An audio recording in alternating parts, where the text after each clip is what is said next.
오늘 함께 보실 하나님 말씀은 우리 요한계시록 2장 12절에서부터 17절까지 말씀입니다.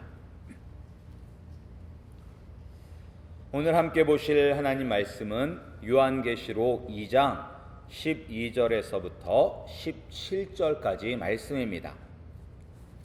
제 성경으로는 신약성경 400페이지에 있습니다.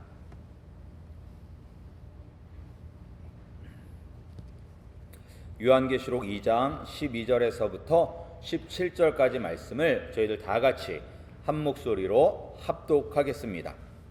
우리 12절부터 읽겠습니다.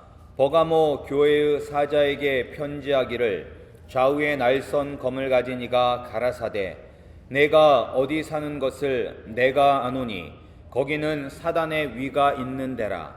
내가 내 이름을 굳게 잡아서 내 충성된 증인 안디바가 너희 가운데 곧 사단에 거하는 곳에서 죽임을 당할 때에도 나를 믿는 믿음을 저버리지 아니하였도다.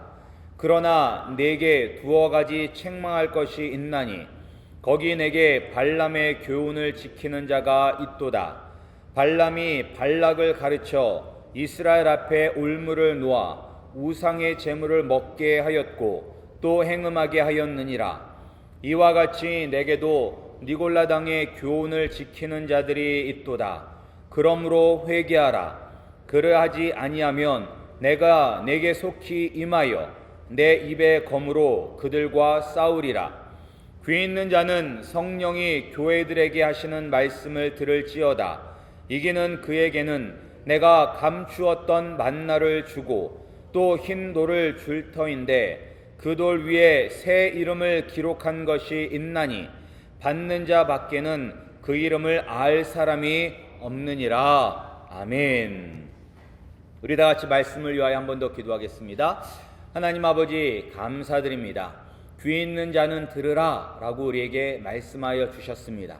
하나님, 우리가 영의 귀를 열게 하여 주셔서 하나님의 말씀을 잘 듣게 하여 주셨고 그 말씀이 또한 우리 마음속에 새겨지게 하여 주셔서 하루하루 우리를 살찌우는 영의 양식이 되게 하여 주시옵소서. 예수님 이름으로 기도드렸사옵나이다. 아멘.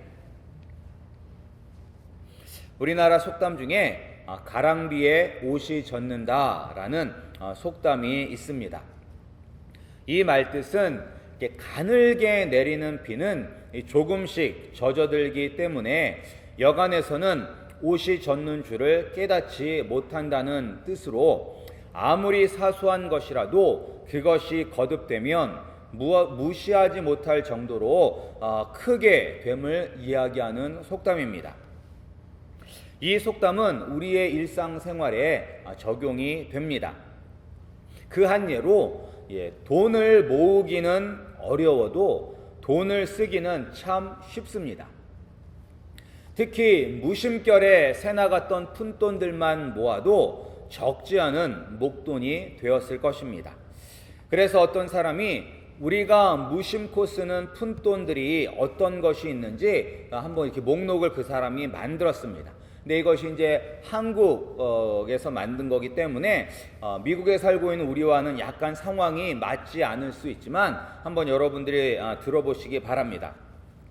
첫 번째, 우리가 무심코 세워나가는 돈들이 어떤 것이 있냐면 한국에서는 택시비가 있다고 합니다. 택시비. 그러니까 저는 항상 걸어 다니거나 아니면 버스를 타거나 전철을 탔었었는데 제가 청년 때 그러니까 한 15년 전만 했어도 그때도 이렇게 그냥 택시를 막 타고 다니는 애들이 있었어요. 그냥 가까운 거리 충분히 걸어갈 수 있는 거리인데도 뭐 기본 요금밖에 안 나온다고 이렇게 택시를 타고 다니는 친구들이 있었습니다. 그런데 한국은 교통체증이 심하기 때문에 택시를 타도 지하철보다 10분 정도 일찍 도착을 한다고 합니다. 그러니까 차라리 10분 정도 일찍 나가서 대중교통수단을 이용하는 것이 택시비를 아낄 수 있다라고 추천을 했습니다. 그리고 또한 두 번째, 이 푼돈들, 무심결에 새어나가는 푼돈들이 어떤 것이 있냐면 신용카드를 들었습니다. 신용카드. 당장 현금을 내는 것이 아니기 때문에 과소비하기 쉽다라고 이야기를 했습니다. 그리고 또한 고급 커피를 들었습니다. 그 사람. 그러니까 커피 전문점에서 커피를 매일 사 마시는 것만큼 돈이 아까운 것은 없다라고 했어요. 그러니까 한국에도 이제 스타벅스가 많이 들어가 있는데 미국에서는 그냥 레귤러 커피가 얼마 하냐면 한 2불 50 정도 하는데 한국에서는 4불이 넘습니다. 4불이 넘어요. 그러니까 이 커피를 이게 한국 돈으로 4불이 좀 넘는데 이게 환율로 따지면 5,000원 정도가 된대요. 5,000원 정도. 그러니까 하루에 5,000원씩 365일을 쓰면 이게 얼마가 되냐면 146만 원 정도가 된대요. 예. 그러니까 그냥 146만 원이 그냥 커피 한 잔 마시는 걸로 날아간다고 합니다. 그리고 또한 그 다음에는 이제 브랜드 상품 사기. 예. 그러니까 어떤 사람들은 화장지, 우유, 생필품까지도 이렇게 비싼 브랜드를 사는데 그럴 필요가 전혀 없다라고 하였습니다. 그리고 또한 연체료를 조심하라라고 했습니다. 연체료. 예. 그냥 제때 돈을 내면은 되는데 제때 돈을 내지 못하여서 이렇게 연체료가 붙는 것도 이게 솔솔치 않게 돈이 나간다고 합니다. 그리고 또한 이제 외식을 들었습니다. 외식. 뭐 아주 가끔 특별한 때는 괜찮은데 시간이 없어서 피곤해서 기분 전환하기 위해서 요리를 못해서 등등으로 외식을 하기는 쉽지만 외식을 하면 할수록 돈이 줄줄 새나가게 된다고 합니다. 그리고 또한 충동구매를 들었습니다. 충동구매. 예. 뭐 한국에서는 그렇게 뭐 이렇게 이 물건을 파는 그런 케이블 TV들이 많은 것 같아요.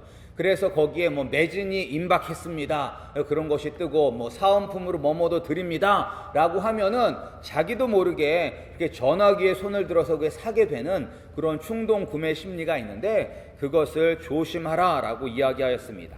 그리고 또 하나가 무엇이었냐면 가지 않는 헬스장 이용권이었습니다. 가지 않는 헬스장 이용권.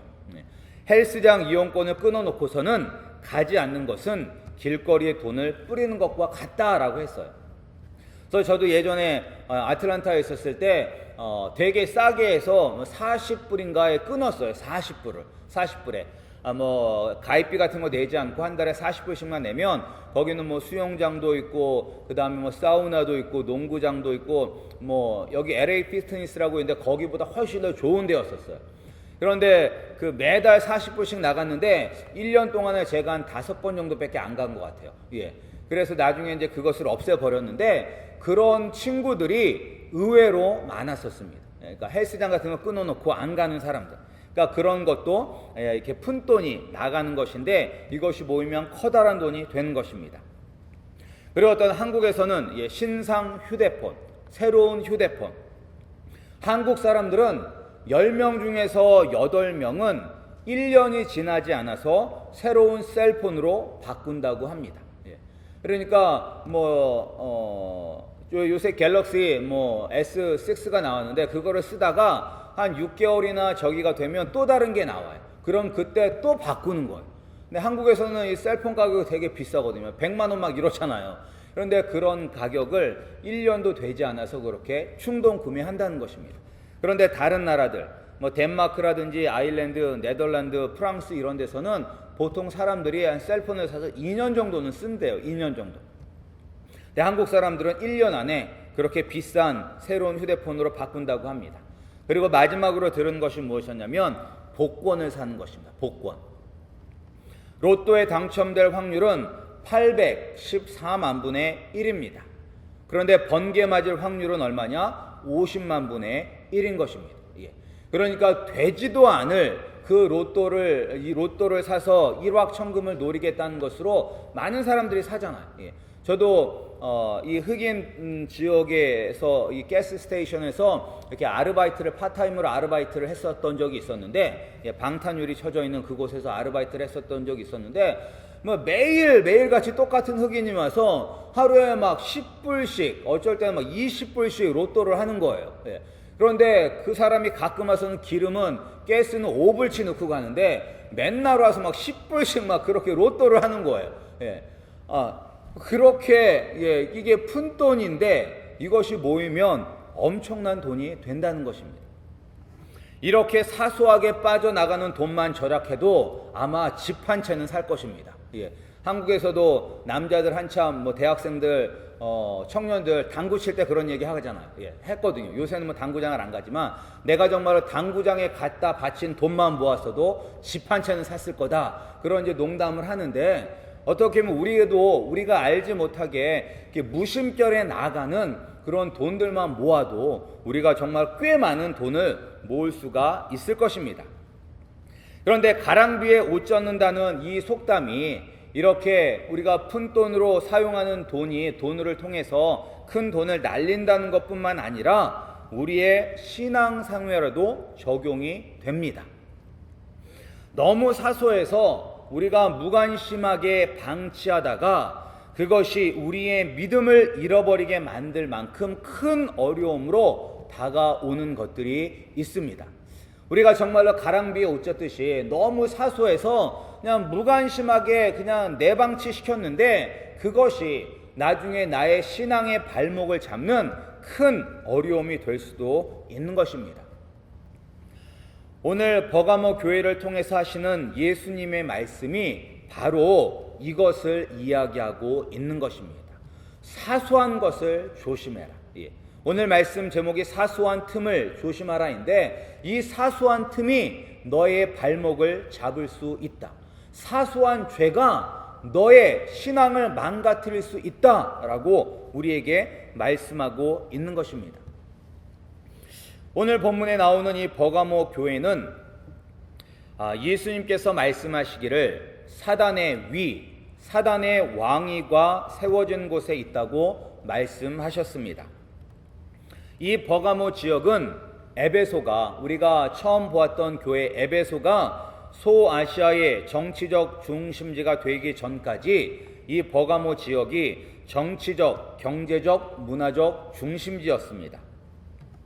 이곳에는 양피지가 있어요. 양피지. 이게 무엇이냐면 송아지나 어린 양의 가죽으로 가죽 종이를 만들어서 그것을 기록하여서 이제 책으로 만들었는데 이렇게 양피지로 만든 책들이 약 20만 권이나 소장되어 있었던 도서관이 이 버가모 지역에 있었습니다. 따라서 이 도서관은 이집트 북쪽에 있는 알렉산드리아의 도서관과 함께 세계 2대 도서관 중에 하나였었습니다. 그리고 또한 이곳은 그리스 문화가 융성하였고 그리고 로마 제국의 정치적인 중심지가 되면서 이곳에는 6개의 거대한 신전들이 세워졌고 그리고 시민들은 로마 제국의 황제를 신으로 숭배하기를 강요받았습니다. 이곳에 대표적인 어떤 신전들이 있었냐면 아데나 신전이 있었습니다. 그리고 또한 우리가 잘 알고 있는 제우스 신의 신전이 있었으며 그리고 또한 로마 황제를 숭배하는 신전이 있었습니다. 그래서 이제 초대교회 당시에 이곳에서 얼마나 많은 이 신전들이 있었으며 또한 얼마나 많은 우상들에게 제사가 드려졌냐면 이 신전의 제사 연기 때문에 도시 전역이 자욱했다라고 기록이 할 정도로 그렇게 많은 우상 숭배가 있었던 곳입니다. 그리고 또한 이 지역에는 그 당시 치료의 신이라고 불려지는 아스클레피우스 신전이 있었는데 특히 이 신전에는 이 아스클레피우스를 상징하는 그런 독사의 형상이 신전에 있었습니다. 그러니까 커다란 독사가 있었던 거예요. 그 신전에. 이런 우상 숭배가 활발하였기 때문에 사단의 위가 있는 곳이라고 예수님께서 표현을 하신 것입니다. 따라서 이곳에 사는 초대교회의 그리스도인들은 많은 핍박을 받았을 것입니다. 우리가 지난주에 살펴보았던 이 서나마 교회의 성도들도 많은 고난과 핍박을 받았었습니다. 그리고 예수님이 이 환난과 궁핍을 알고 계시다고 말씀하였고 그리고 또 앞으로도 환난이 올 것이라고 이야기할 정도로 이 서머나 교회도 예수님을 믿는 것이 참 어려웠던 교회였었습니다. 그러나 오늘 보고 있는 이 버가모 교회는 핍박 때문에 순교자까지 나왔던 교회입니다. 버가모 교회의 초대 성직자로 여겨지는 안디바가 죽음을 당하였습니다. 목숨까지도 위태로운 상황 가운데서 이들은 신앙생활을 하였습니다. 그리고 목숨을 빼앗기는 그 상황 가운데서도 이들은 예수님을 배반하지 않았습니다. 그래서 예수님은 칭찬하였어요. 우리가 13절 말씀을 함께 읽겠습니다. 우리 13절 말씀 함께 읽겠습니다. 시작. 내가 어디 사는 것을 내가 아노니 거기는 사단의 위가 있는 데라. 내가 내 이름을 굳게 잡아서 내 충성된 증인 안디바가 너희 가운데 곧 사단에 거하는 곳에서 죽임을 당할 때에도 나를 믿는 믿음을 저버리지 아니하였도다. 아멘. 이 버가모 교회의 성도들은 온갖 우상 숭배가 만연한 상황에서도 예수 그리스도의 이름을 굳게 잡았습니다. 그리고 또한 순교자가 나올 정도로 엄청난 핍박이 있었음에도 그들은 예수님을 믿는 믿음을 버리지 않았습니다. 우리 아름다운 교회도 버가마 교회의 성도들이 보여주었던 그러한 믿음이 우리 가운데 있기를 소원합니다. 우리가 아무리 힘들고 어려운 일이 있다 할지라도 예수님의 이름을 굳게 붙잡고 살기를 간절히 소원합니다. 우리가 끝까지 예수님께서 다시 오시는 그날까지 예수님을 믿는 믿음을 버리지 않는 우리 성도님들이 되시기를 소원합니다. 우리는 조금만 힘들고 어려우면 우리의 믿음이 흔들릴 때가 너무나 많이 있습니다. 우리가 그때가 오면 힘들고 어려우면 예수님을 의지하는 것이 아니라 나를 도울 사람, 나를 도울 물질을 찾을 때가 있습니다. 우리가 이렇게 갈대처럼 흔들리는 신앙이 아니라 어떤 환경과 상황 속에서도 오직 예수 그리스도 한 분만으로 만족하고 예수님 한 분 때문에 행복하시는 우리 아름다운 교회 성도님들이 되시기를 간절히 축원합니다. 이 버가모 교회는 이렇게 믿음이 좋음에도 불구하고 오늘 말씀에 보면 예수님께서 두어 가지 책망할 것이 있다고 말씀하고 있습니다. 그것이 바로 14절과 15절 말씀입니다. 우리가 14절과 15절 말씀을 함께 읽겠습니다. 시작. 그러나 내게 두어 가지 책망할 것이 있나니 거기 내게 발람의 교훈을 지키는 자들이 있도다. 발람이 발락을 가르쳐 이스라엘 앞에 올무를 놓아 우상의 제물을 먹게 하였고 또 행음하게 하였느니라. 이와 같이 내게도 니골라당의 교훈을 지키는 자들이 있도다. 예수님께서 이 버가모 교회에 대해서 책망하고 있는 것은 무엇이냐면 발람의 교훈을 지키고 그리고 또한 니골라당의 교훈을 지키는 사람들이 교회 가운데 있다는 것입니다. 이 발람의 가르침과 니골라당의 가르침은 서로 비슷한 것입니다. 그것은 무엇이냐? 우상의 제물을 먹는 것, 그리고 행음하는 것, 음란한 짓을 하는 것입니다. 그런데 이들은 교회 안에서 아주 소수입니다. 이 교회 전체가 이 우상의 제물을 먹고 행음하라는 일에 빠져 있는 것이 아닙니다. 교회를 구성하는 대부분의 성도들은 다 굳건한 믿음을 가지고 있습니다. 단지 이 소수의 사람들, 별로 신경 쓰지 않아도 될 정도의 소수의 사람들만이 이러한 잘못된 가르침에 빠져 있는 것입니다. 그런데 예수님은 이 버가모 교회를 향하여 이런 사람들을 즉각적으로 바르게 권면하여 바로 잡을 것을 명령하셨습니다. 왜 그러실까요? 아주 소수의 사람들인데 우리가 볼 때는 신경 쓰지 않아도 될 것 같은 그런 소수의 사람들만이 잘못된 그런 가르침을 받아들였는데 왜 예수님은 정말로 그런 것들을 지금 즉시 고치라고 우리에게 말씀하고 있는 것일까요? 그것은 바로 가랑비에 옷이 젖기 때문인 것입니다. 잘못된 생각, 잘못된 가르침을 받아들이는 사람들은 소수지만 이 사람들이 교회 전체를 무너뜨릴 수가 있기 때문인 것입니다. 제가 처음 이 단기 선교를 갔었을 때, 그때 제가 섬기던 교회에서 한 사람이 어떤 이야기를 했냐면, 이번 기도하지 않고 준비하지 않았기 때문에 이번 선교에 큰 일이 일어날 것이다라고 그렇게 막 이야기를 하고 다녔어요. 한 분이, 한 사람이. 이번 선교 가서 큰 사고가 날 것이다, 막 그렇게 이야기를 하고 다녔어요. 그러니까 그 이야기를 듣고 교회 안에서 웅성거리기 시작했어요. 혹시 정말로 선교 갔던 사람들이 잘못된 것 아니야? 그런 두려운 마음이, 걱정들이 나타나기 시작했습니다. 그런데 아주 무사히 선교를 잘 다녀왔거든요. 그러니까 선교를 간 저희들은 전혀 모르고 있으니까 그곳에 선교를 열심히 하고 왔는데, 와서 보니까 그런 이야기를 한 분이 있었고, 또한 그것 때문에 교회가 술렁술렁 거렸고, 그것 때문에 정말로 많은 분들이 새벽에 나와서 기도를 열심히 했다고 그런 말씀을 하셨습니다. 그러니까 결국은 그 이야기는 잘못된 이야기로 판정은 났지만, 한 사람이 한마디 한 것 때문에 교회 전체가 그렇게 흔들릴 수가 있었다는 것입니다.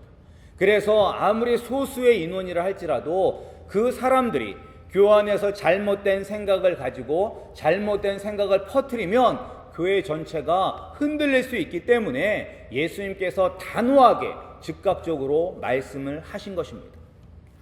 특별히 오늘 예수님은 발람이라는 사람을 이야기하였습니다. 이 발람은 민수기 22장에서부터 25장에까지 나오는 인물입니다. 이 출애굽한 이스라엘 백성들이 40년 동안의 하나님의 인도하심으로 광야 생활을 잘 마치고, 그리고 이제 가나안 땅을 정복하기에 앞서서 모압 땅에 장막을 쳤습니다. 그런데 이 이스라엘을 두려워한 모압 왕 발락이라는 사람이 저 멀리 사는 이 선지자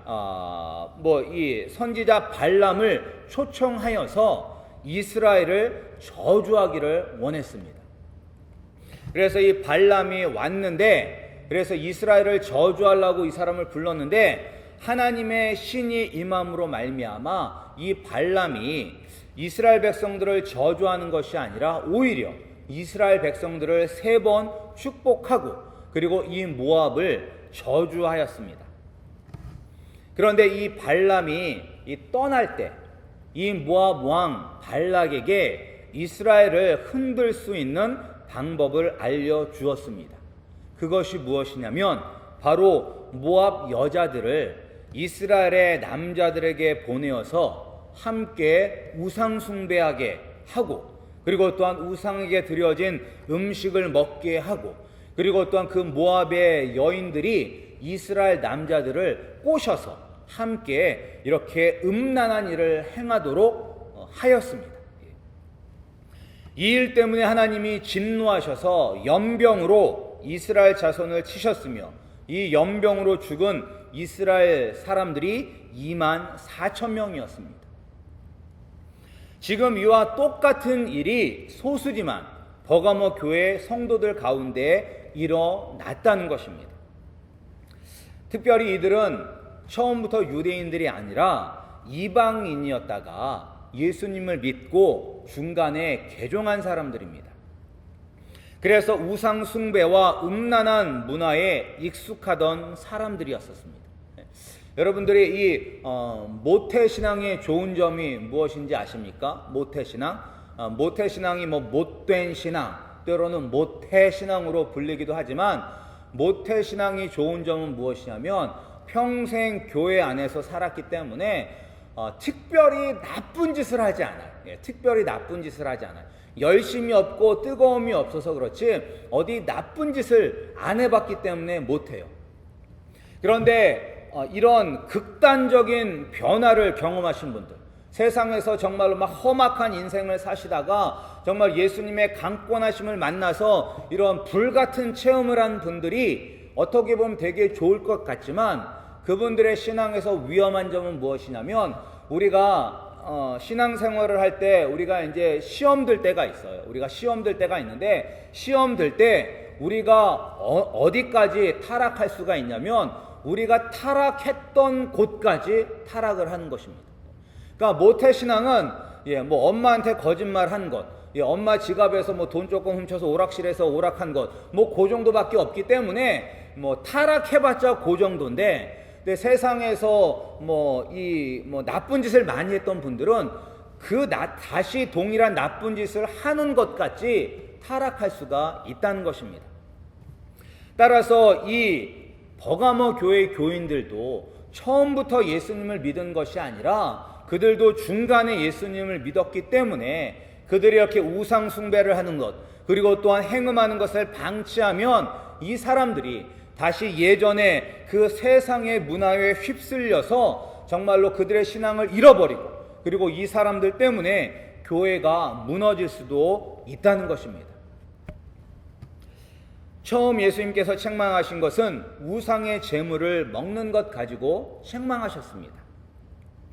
그런데 고린도전서 8장 4절에 보면 사도 바울이 무엇이라고 이야기했냐면, 그러므로 우상의 제물 먹는 일에 대하여는 우리가 우상은 세상에 아무것도 아니며 또한 하나님 한 분밖에 없는 줄 아노라 라고 기록하였습니다.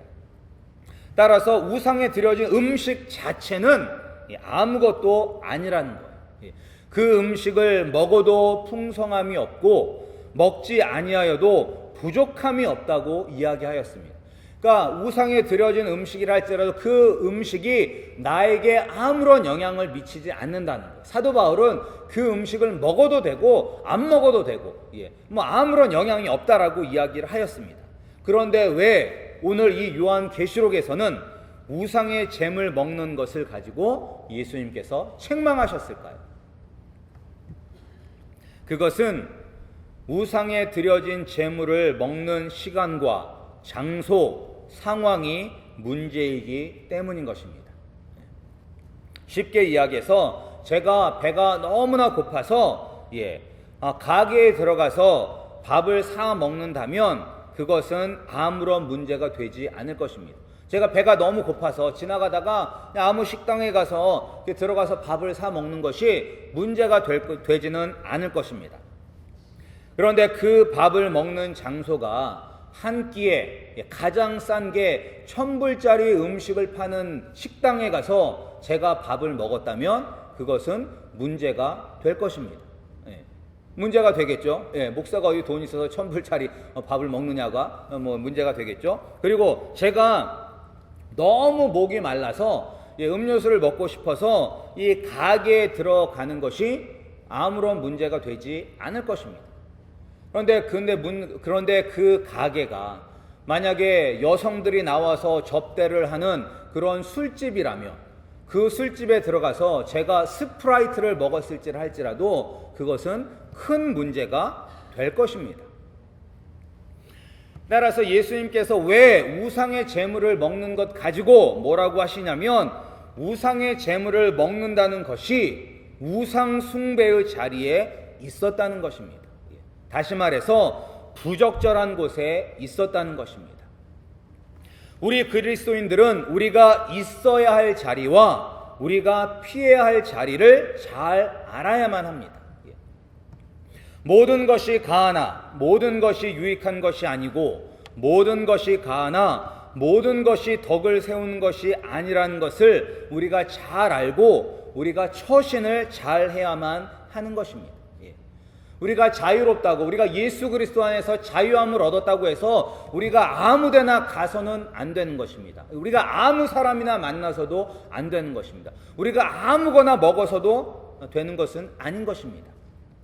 우리 성도님들도 우리가 있어야 할 자리와 우리가 피해야 할 자리를 잘 분별하셔서 오직 예수 그리스도의 영광이 나타나는 자리에 계시기를 소원합니다. 여러분들이 있어야 할 자리는 사랑을 나누어 주는 자리, 여러분이 있음으로 말미암아 정말로 닫혔던 벽이 무너지고 하나가 되는 화평의 자리, 예수 그리스도의 영광이 나타나는 그러한 자리에 있어야만 하는 것입니다. 우리가 아무리 예수 믿고 구원받고 자유함을 얻었다고 해서 세상 사람들에게 손가락질 당하는 그런 곳에 있어서는 안 되는 것입니다. 우리의 성도님들이 오직 예수 그리스도께 영광 돌리는 자리에만 계시기를 간절히 축원합니다. 또 예수님께서 책망하신 또 다른 것은 행음입니다. 행음, 음란한 짓을 행하는 거예요. 이 당시 우상 숭배는 음란한 것과 연결이 되어 있습니다. 대부분의 우상 숭배는 마찬가지. 그러니까 예수님이 오셨던 그 당시나 아니면 구약 시대 때 그 옛날이나 우상 숭배하는 자리에는 항상 이런 매춘녀들 아니면 남창들이 있었습니다. 특별히 이제 아덴의 신전 같은 경우에는 이 신전에서 월급을 받는 매춘부들이 1000명이나 되는 곳도 있었다고 합니다. 따라서 이 우상 숭배를 하는 사람들에게는 음란한 것이 죄가 되지 않습니다. 이것은 오늘날도 마찬가지입니다. 오늘날에도 음란한 것이 죄가 되지 않는 세상입니다. 요새 한국에서 한 연예인이 되게 이제 웃긴 연예인이 나와서 막 뜬 연예인이 있어요. 요새 막 TV만 틀면 그 연예인이 나오는 사람이 있는데 그 연예인이 왜 떴냐면 그 사람이 이렇게 막 토크쇼 같은데 막 농담 따먹기는 하고 막 그런 뭐 쓸데없는 이야기를 하는 자리에서 이 사람이 순결 서약에 대해서 이야기를 했어요. 순결을 지켜야 된다. 나는 순결 서약을 한 사람이다 라고 이야기를 해서 그것이 이제 이슈가 되어서 막 여러 군데 불려다니고 있습니다. 그런데 이 사람이 방송에 나올 때마다 그 방송의 사회자들이나 아니 패널들 뭐 연예인들이나 뭐 그런 사람들이 다 같이 묻는 게 뭐냐면 어떻게 그럴 수 있느냐고 물어요. 너 지금도 그래서 순결을 지키고 있느냐? 라고 이렇게 물어요. 그게 쉽냐? 라고 이렇게 물어요. 순결을 지키는 게 쉽냐? 너 남자인데 너 어떻게 순결을 지킬 수 있냐? 막 이런 식으로 막 묻는 거예요. 그러니까 우리는 그것을 보면서 그렇게 질문하는 네가 더 이상하다 이런 생각이 들지만 그 TV에서는 순결을 지키겠다고 약속을 한 사람이 오히려 이상한 사람으로 취급을 당하고 있습니다. 그런데 우리가 사는 세상이 그렇습니다. 우리는 교회 안에서만 살기 때문에 당연히 순결을 지키는 것이 당연한 것으로 생각하지만 세상은 그렇지 않습니다. 여러분들의 자녀들이 다니는 중고등학교에 다니는 학생들 중에서도 그렇게 임신한 학생들이 많다는 것 여러분들이 더 아마 잘 아실 것입니다. 그리고 또한 예전에 벌써 그것도 뭐 한 10년 전 이야기는 미국에 처음 왔었을 때 뭐 이렇게 그 중고등부 목사님이 중고등부 애들하고 이야기를 할 때 야 어떤 애들이 인기가 많은 아이냐라고 이렇게 물었을 때 인기 많은 아이는 어떠한 아이가 인기가 많냐면 이쁜 여학생들과 많이 잠을 잔 남자가 인기 많은 아이다라고 그렇게 이야기를 했습니다. 뭐 10년 전에 벌써 중고등학교에서.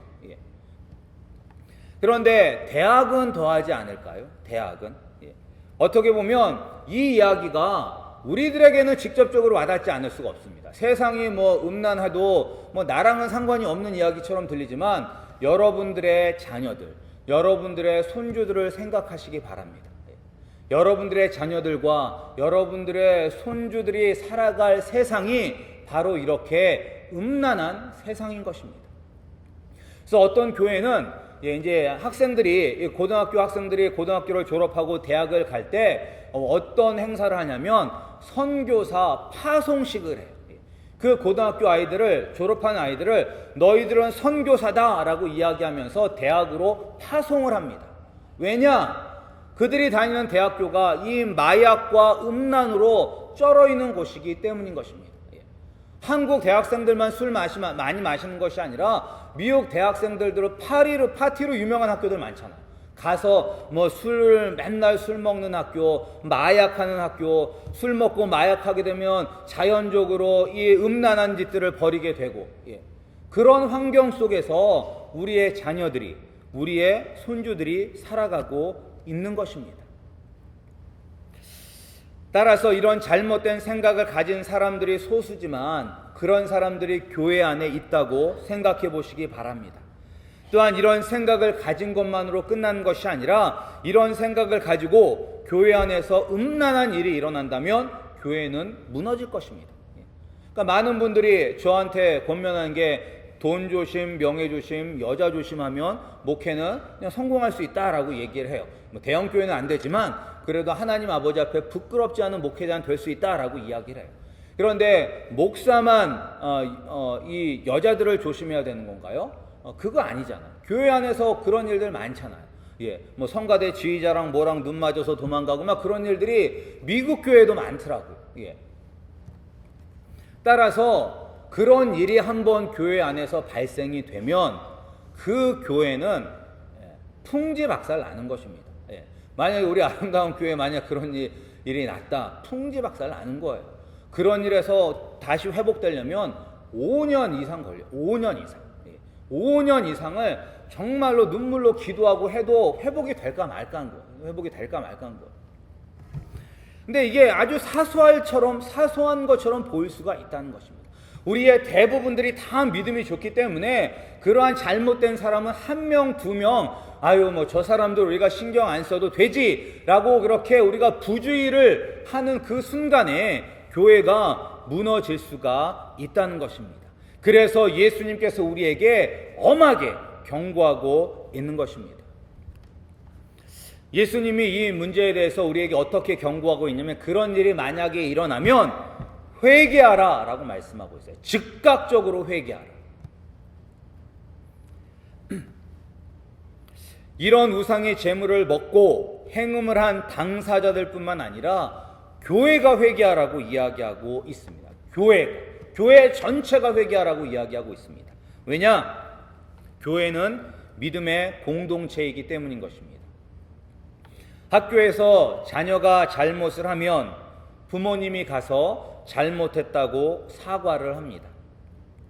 잘못은 자녀가 있는데 왜 부모님이 고개 숙이고 사과를 해야 할까요?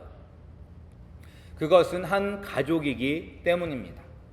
자녀의 잘못이 곧 부모님의 잘못이 되고 부모의 잘못이 곧 자녀의 잘못이 되는 것입니다. 교회도 마찬가지입니다. 목회자의 잘못이 성도의 잘못이요 성도의 잘못이 곧 목회자의 잘못인 것입니다. 나랑 상관이 없는 일이라고 뒤로 빠져서는 안 되는 것입니다. 다 함께 책임을 져야 하는 것입니다. 주님의 몸된 교회를 온전히 세우기 위해서는 모든 성도가 맡겨진 일에 충성해야 합니다. 중요하지 않은 일은 없습니다. 다 필요한 일을 하고 필요한 부분을 이루고 있습니다. 우리 눈에는 사소하고 쓸모없는 일처럼 보일 수는 있어도 하나님 아버지의 눈에는 교회를 온전히 세우기 위해서 다 필요한 성도들입니다. 따라서 다 함께 회개해야 합니다. 우리는 다 한 몸으로 연결되어 있는 것입니다. 사소한 죄가 그 조그만한 틈이 교회를 넘어뜨릴 수 있다는 것을 깨닫고 교회 안에 일어나는 사소한 죄에도 민감하게 반응하고 회개하는 우리 성도님들이 되시기를 소원합니다. 그리고 또한 그 사소한 죄가 교회를 무너뜨리지 않게 날마다 영적으로 깨어있는 우리 성도님들이 되시기를 소원합니다. 우리가 교회 가운데 이러한 일이 벌어질 때 우리가 비난하고 정죄하고 고개 절레절레 흔드는 것이 아니라 우리가 함께 회개하기를 소원합니다.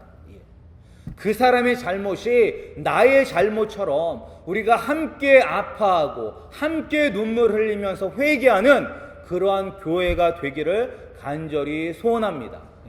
그러한 교회가 진짜 하나님을 사랑하는 교회며 예수님이 함께하는 교회가 되는 것입니다. 정말로 사소한 틈이라도 조심하여 예수 그리스도의 반석 위에 굳게 세워지는 우리 아름다운 교회와 우리 성도님들이 되시기를 간절히 축원합니다.